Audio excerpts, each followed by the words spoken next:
Plastic के कचरे का ये अंबार इंडोनेशिया की राजधानी जकार्ता से 30 किलोमीटर दूर है। कचरा 35 हेक्टेयर में फैला है और बिखरता ही जा रहा है।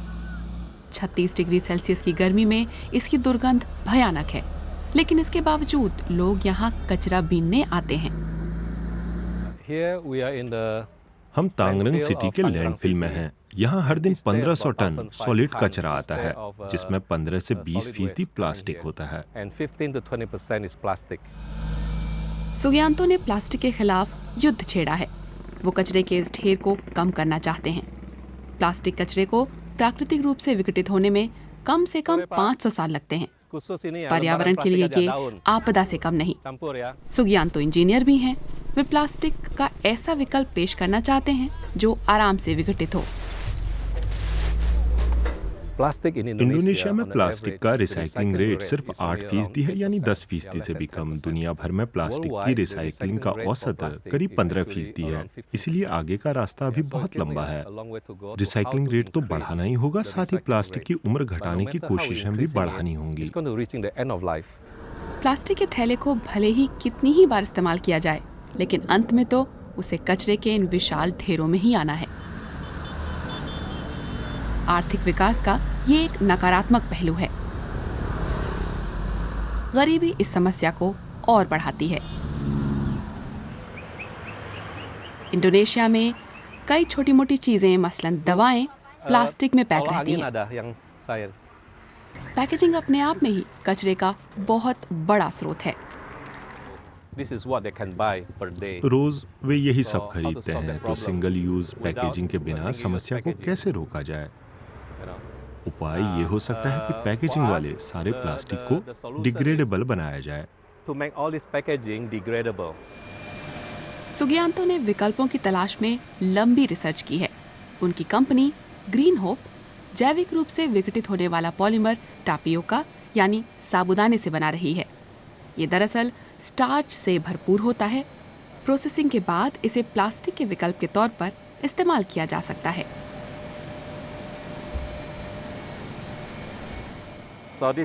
इस साबूदाने से हम इंडोनेशिया के एक बड़े रिटेलर के लिए शॉपिंग बैग्स बना रहे हैं। ग्रीन होप ने प्लास्टिक के कई व्यावहारिक विकल्प पेश किए हैं। कंपनी कुत्ते का मल उठाने वाले थैले भी बना रही है, पूरी तरह बायोडिग्रेडेबल।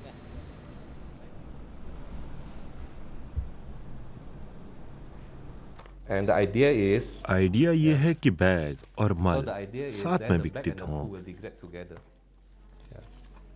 ओह, ये देखिए, ये तो हो भी गया।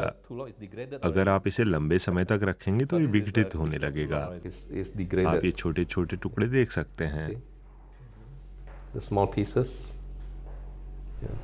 ये पौधा एशिया, अफ्रीका और लैटिन अमेरिका के ट्रॉपिकल इलाकों में उगाया जाता है। ये कसावा का पौधा है और जमीन के नीचे बढ़ता है। कटाई के दौरान इसे सिर्फ ऊपर खींचना पड़ता है, तने को निकाला जाता है। वहीं स्टार्च का सोर्स है। ऊपर का तना इसके बाद भी 2-3 मीटर बढ़ता है। पत्तियों को हम सलाद के तौर पर खाते हैं। कसावा सस्ता है और भारी मात्रा में पाया जाता है, लेकिन इसमें बहुत ज्यादा पोषक तत्व नहीं होते। इसीलिए प्लास्टिक के विकल्प के तौर पर इसका इस्तेमाल भी ठीक ही लगता है।